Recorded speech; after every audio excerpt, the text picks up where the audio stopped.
नमस्कार फ्रेंड्स, मो पिके आपण मानक स्वागत करुच्ची पिके भाई न्यूज यूट्यूब चैनल को। आज फेब्रुआरी 29 तारीख गुरुवार। चलत आज मुख्य खबर पर नजर पकाइबा।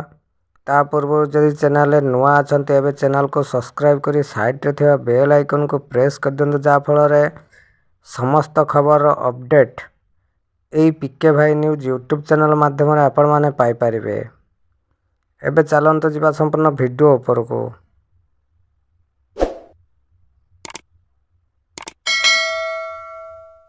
न्यूज टी हला देखंतु, आसला 10th पास चाकरी जाके आरपीएफ तरफ कनेस्टेबल नियुक्ति आसीची, जाके सबुठारु बड़ नियुक्ति एवं एथरे टोटाल पोस्ट अछि 4660 टी, जाके आपण माने एथरे ऑनलाइन मोड रे अप्लाई करि परिबे। एवं एथरे एप्लीकेशन फी जाके जनरल ओबीसी कैंडिडेट मानक पई एथरे 500 टंका रखा जायचे एवं एससी एसटी कैंडिडेट मानक पई 250 टंका रखा जाय, जाके एप्लीकेशन फी।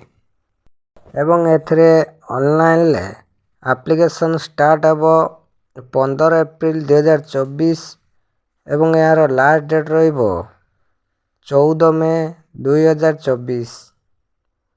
एवं एथरे दुईटा पोस्ट रे आपण माने अप्लाई करि परिबे। जदि आपण माने 10th पास करचंती तबे कनेस्टेबल एथरे अप्लाई करि परिबे, एवं जदि +3 आपण माने पास करचंती तबे एसआई पोस्ट बा सब इंस्पेक्टर रे आपण माने अप्लाई करि परिबे।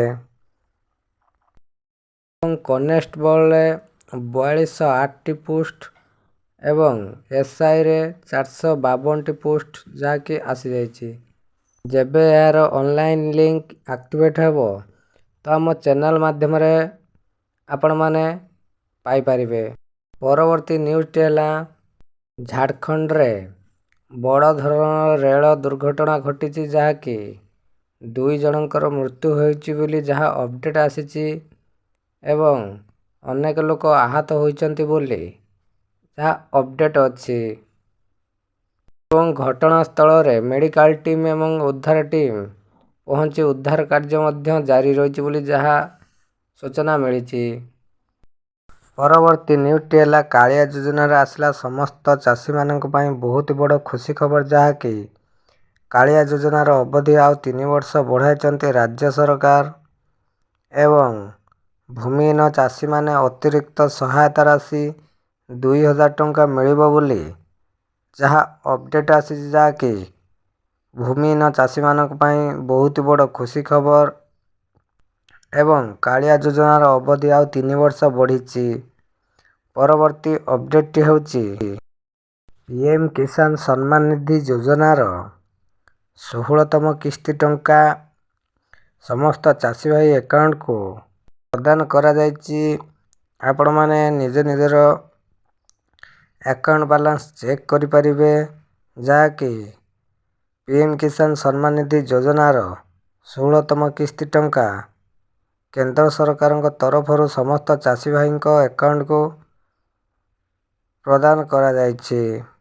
परवर्ती न्यूज टी हला, +2 पिलांक पई आसला बहुत बड़ खबर, जहा कि मे 15 तारिख रे प्रकाश पाई पारे +2 रिजल्ट, जहा कि मार्च 20 तारिख रे +2 पिलांकर परीक्षा शेष हेबाक जाउछि।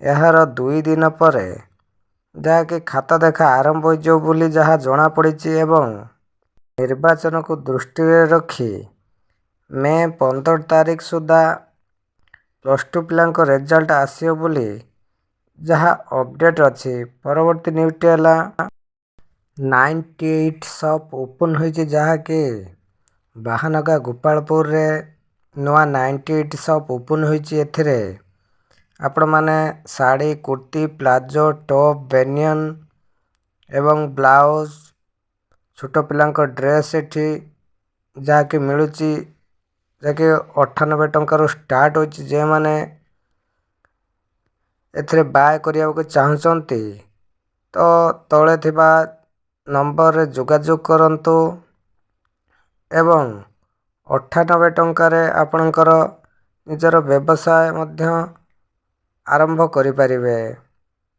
ତ ଯୋଗାଯୋଗ ନମ୍ବର ମଧ୍ୟ ମୁଁ ଡେସ୍କ୍ରିପସନରେ ଦେଇଦେଇଛି। ତାଙ୍କ ସହ ଯୋଗାଯୋଗ କରି ଆପଣମାନେ ଏଠୁ ଜିନିଷ ଅନଲାଇନରେ ମଧ୍ୟ ଅର୍ଡ଼ର କରିପାରିବେ ଏବଂ ଆସି ମଧ୍ୟ ଦୋକାନ ଭିଜିଟ୍ କରି ଆପଣମାନେ ନେଇପାରିବେ। ପରବର୍ତ୍ତୀ ଅପଡେଟଟି ହେଉଛି, ଚାଲନ୍ତୁ ଦେଖନ୍ତୁ।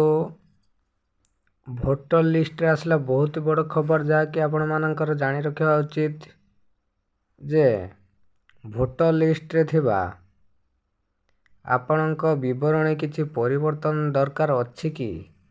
ଆଜି ହିଁ ଘରେ ରହି ଭୋଟର ହେଲ୍ପଲାଇନ୍ ଆପ୍ କିମ୍ବା voters.eci.gov.inରେ ଆବେଦନ କରନ୍ତୁ। ଆଉ ଥରେ କହିଦେଉଛି, ୱେବସାଇଟ୍ ଯାହାକି voters.eci.gov.inରେ ଆପଣମାନେ ଆବେଦନ କରିପାରିବେ। ଏୟାରପୋର୍ଟରେ ଆସିଲା ବହୁତ ବଡ଼ ନିଯୁକ୍ତି, ଯାହାକି ଟୋଟାଲ ପୋଷ୍ଟ ଅଛି ଏଥିରେ 490ଟି ଏବଂ ଏଥିରେ ଆପ୍ଲିକେସନ୍ ଫି ଯାହାକି ଜେନେରାଲ OBC କ୍ୟାଣ୍ଡିଡେଟ୍ ମାନଙ୍କ ପାଇଁ 300 ଟଙ୍କା ଥିବା ବେଳେ SC ST କ୍ୟାଣ୍ଡିଡେଟ୍ ମାନଙ୍କ ପାଇଁ ଏଥିରେ ନୋ ଆପ୍ଲିକେସନ୍ ଫି ଅଛି।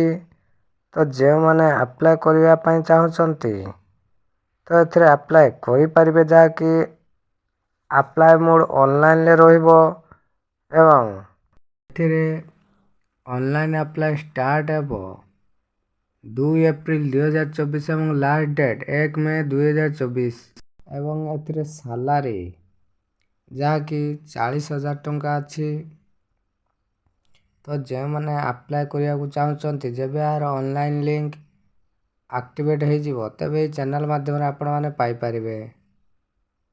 ତ ଏହା ତ ଥିଲା ଆଜିର ଟପ୍ ନ୍ୟୁଜ୍। ଏଇଭଳି ଇନଫର୍ମେଟିଭ୍ ଭିଡ଼ିଓ ପାଇବା ପାଇଁ ଆମ ଚ୍ୟାନେଲ ପିକେ ଭାଇ ନ୍ୟୁଜ୍ ୟୁଟ୍ୟୁବ୍ ଚ୍ୟାନେଲକୁ ସବସ୍କ୍ରାଇବ୍ କରି ସାଇଟ୍ରେ ଥିବା ବେଲ୍ ଆଇକନକୁ ପ୍ରେସ୍ କରିଦିଅନ୍ତୁ।